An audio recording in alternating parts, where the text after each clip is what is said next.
Bom, eu tô quase chegando em Ponferrada e acabei de chegar numa fonte romana que, olha como os caras são inteligentes, né? Vê só. Ele tem 4 metros de comprimento e 2 e pouco de largura.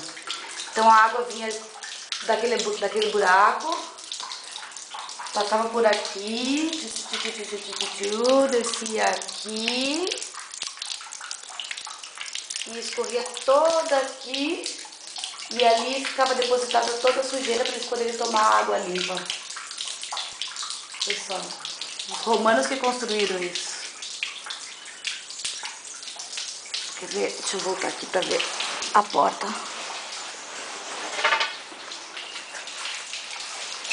Porta abovedada.